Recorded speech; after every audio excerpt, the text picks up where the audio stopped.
శ్రీ నారా చంద్రబాబు నాయుడు గారిని వారి సందేశం అందజేయవలసిందిగా సాదరంగా సగౌరవంగా ఆహ్వానిస్తున్నాం. We cordially invite today's Chief Guest and Honorable Chief Minister of Andhra Pradesh, Sri Nara Chandrababu Naidu Garu, to give his valuable message.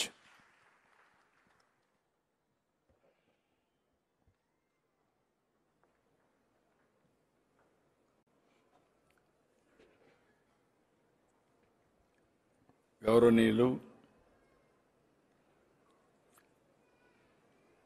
Andhra Pradesh P4 society అధ్యక్షులు శ్రీ కుటుంబరావు గారు, finance secretary గౌరవనీయులు పీయూష్ కుమార్ గారు, ఎన్ఆర్ఐ టీడీపీ అధ్యక్షులు గౌరవనీయులు ఎన్ఆర్టీ అధ్యక్షులు గౌరవనీయులు వేమూరు రవి గారు, జిల్లా కలెక్టర్ గారు, ఈరోజు ఒక వినూత్నమైన కార్యక్రమానికి మనం ప్రారంభం చేసుకుంటున్నాం. ఈ కార్యక్రమాన్ని కూడా చూస్తే తెలుగు నూతన సంవత్సరం రోజున, ఉగాది రోజున మనం దీనికి సంకల్పం చేశాం, కాన్సెప్ట్ని ఇనాగరేట్ చేసుకున్నాం. అప్పటి నుంచి ఇప్పటి వరకు దీన్ని ప్రమోట్ చేస్తూ వచ్చాం.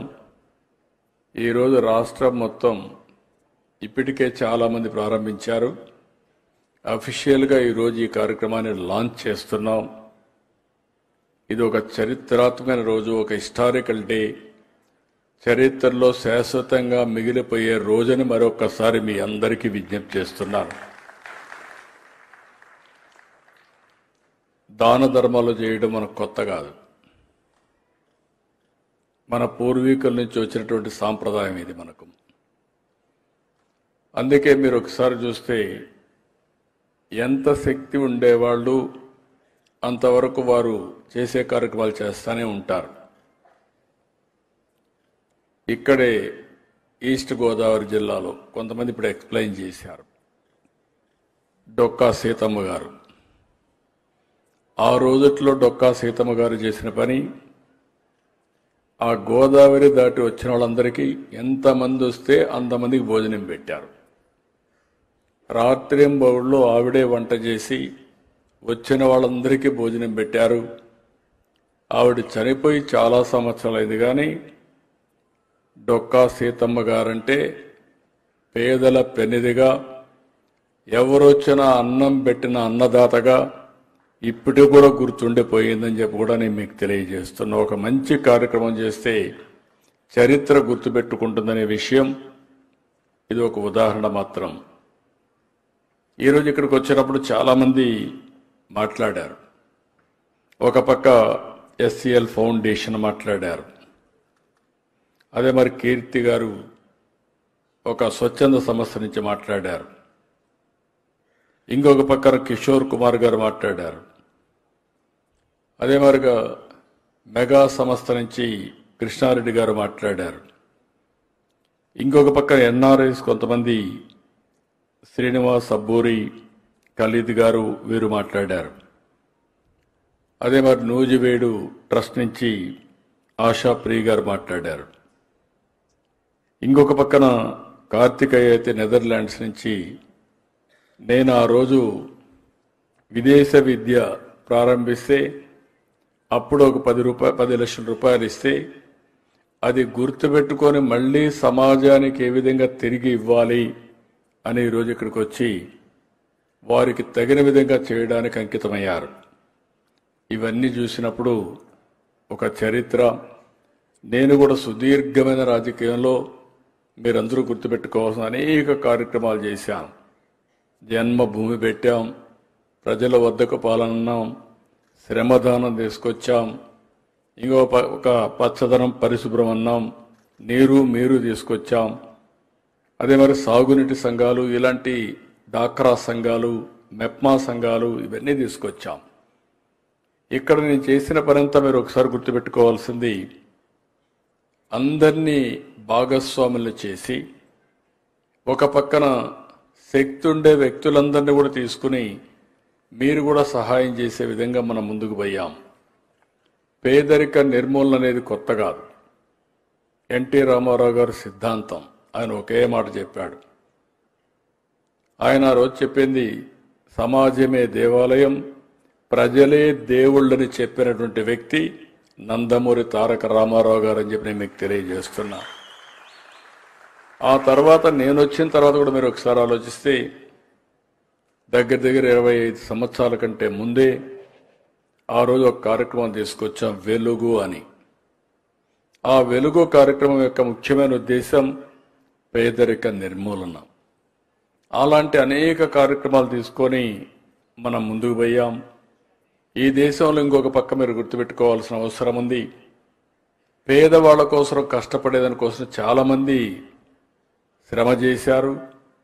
ఇటీవల కాలంలో వ్యాపారస్తులను కూడా తిరిగి సమాజానికి ఇవ్వడం కోసం సిఎస్ఆర్ కూడా తీసుకొచ్చారు. కార్పొరేట్ సోషల్ రెస్పాన్సిబిలిటీ తీసుకొచ్చారు.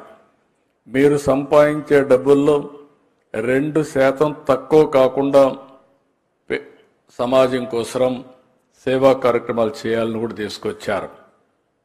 మనందరం ఒకటి గుర్తుపెట్టుకోవాలి. ఒకప్పుడు దేశంలో సంపద సృష్టించడం చాలా డిఫికల్ట్గా ఉండేది. ఎప్పుడైతే ఆర్థిక సంస్కరణలు వచ్చాయో, ఆర్థిక సంస్కరణల వల్ల సంపద సృష్టించడం చాలా సులభమైంది. పోటీ ప్రపంచం వచ్చింది. ఎవరైతే బ్రహ్మాండంగా పారిశ్రామికవేత్తలుగా ఆంటర్‌ప్రెన్యూర్స్గా ఉంటారో వాళ్ళందరూ బ్రహ్మాండంగా సంపద సృష్టించడం మొదలుపెట్టారు. అయితే ఈ ప్రాసెస్లో మనం చూస్తే ఇప్పుడు మీరు బయట నుంచి వచ్చారు.